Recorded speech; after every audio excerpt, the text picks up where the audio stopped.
Today we're talking about the money market model and monetary policy. Okay, so this is the money market model. It shows the supply and demand of money. And basically there are two reasons why people would demand money. The first reason is transaction demand, in which households and businesses, they need money for their daily transactions. And the second reason is asset demand. Basically people want money in their pocket rather than invested in bonds or real estate, etc. Alright, so in the money market model, the x-axis is the quantity of money and the y-axis is the interest rate. And in this example, the interest rate is basically the price of using money. So here, when say the interest rate is 10%, the quantity of money demanded would be low. It would be like right here. But when the interest rate drops, say to 1%, the quantity of money demanded would come out to around here. So it would be much higher. Basically this happens because when the interest rate is high, people would get much higher returns investing their money in stocks and bonds, etc. But when the interest rate is down here, people get less returns, so they want to liquidate their money. Okay, so in the money market model, the supply of money is a vertical straight line. Because regardless of the interest rate, the amount of money in the system is just fixed. Like it's just the amount of money that's there. The only way this can change is when the Federal Reserve gets involved. The Federal Reserve is like the central bank of the US. They control the amount of money basically in the country. So what they can do is they can increase the supply of money, which would mean that the supply would shift to the right and the interest rate would it would come down to here. So the interest rate would drop. And if they were to decrease the amount of money in the system, the supply of money would go to here, it would go left, and then the interest rate would go up to here, and the demand of money would drop. Okay, so there are three things that the Federal Reserve can do to adjust the supply of money in the economy. One, the discount rate. Two, the Federal Reserve requirement. And three, either buying or selling open market bonds. So the first thing is the discount rate, which is the interest rate that the Federal Reserve charges other banks for the amount of loans that the other banks take. So for example, let's say that the Federal Reserve increases the interest rate. What this would look like on this graph. So if they increase the discount rate on other banks, the supply is going to shift to the left, like this. And as you can see, this is not an expansionary policy for the economy. So this is going to contract the economy instead of expand it, which is obviously not good for the economy. But on the other hand, let's say that the Federal Reserve decreases the interest rate for banks, which means that they can take more loans from the Federal Reserve, which would cause money to spread throughout the economy much more. So, as I just said, it's going to be an expansionary policy, so the supply is going to shift to the right this time. So,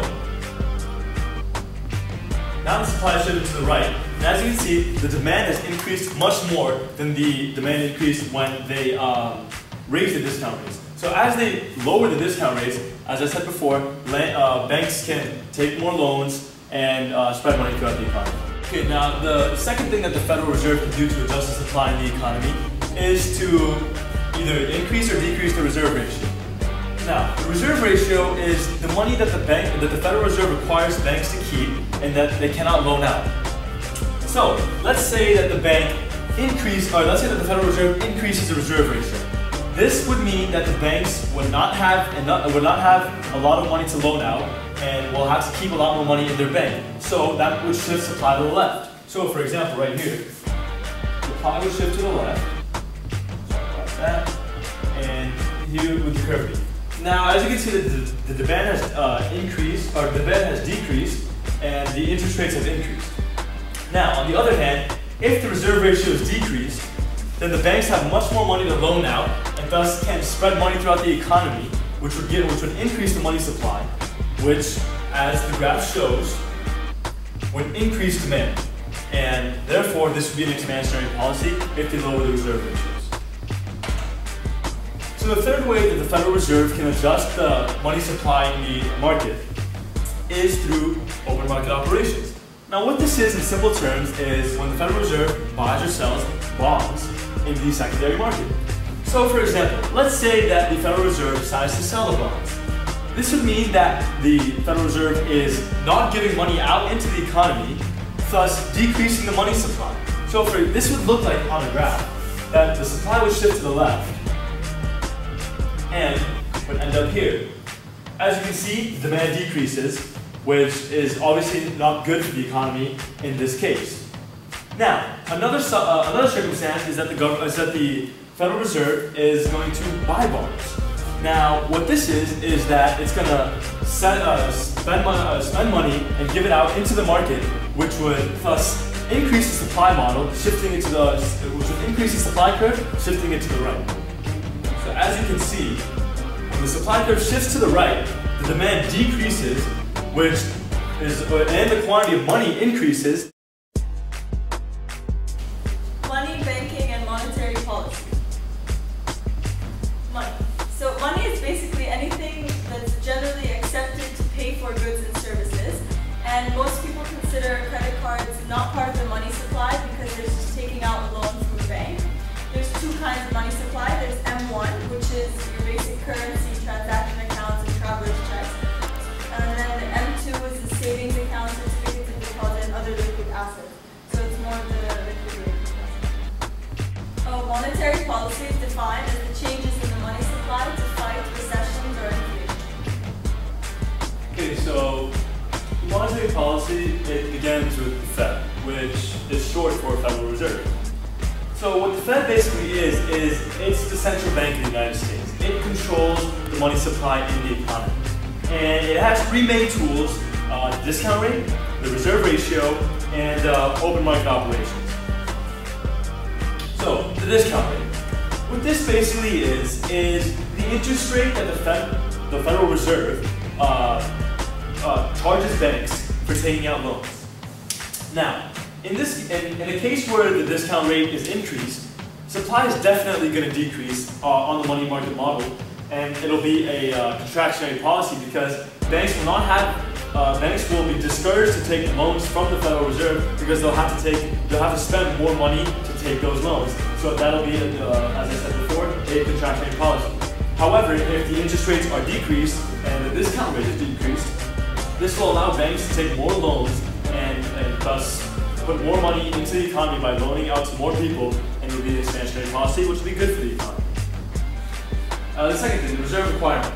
What this is basically the amount of money that the Federal Reserve requires banks to keep in their deposits. And when the reserve ratio or the reserve requirement is lower, the banks have more money to loan out because they don't have to keep as much money in their banks, which will allow the supply of money to spread throughout the economy. However, if the reserve requirement is higher, banks do not have as much money to lend out, and thus it'll be a contractionary policy. And lastly, we have the open market operations. And what these are is basically when the Fed buys and sells bonds in the secondary market. So let's say the Fed buys the bonds, it is putting money into the economy, which increases the supply of money, which is an expansionary policy, which is good for the economy. But if they're selling bonds, they're taking in money instead, taking money out of the economy, and that is a contractionary policy. Okay, so the money multiplier is basically the multiple by which the money supply will change because of change in bank reserves.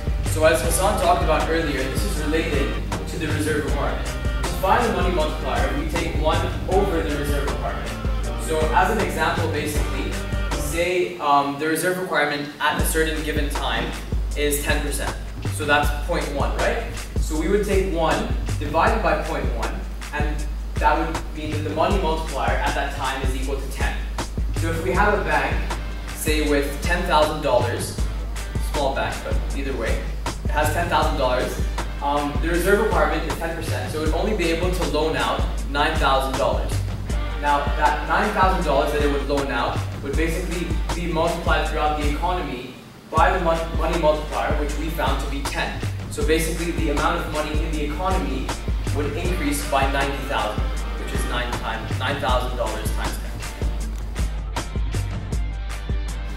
Well, that concludes our macroeconomic unit for today. Thanks for watching! Bye, guys!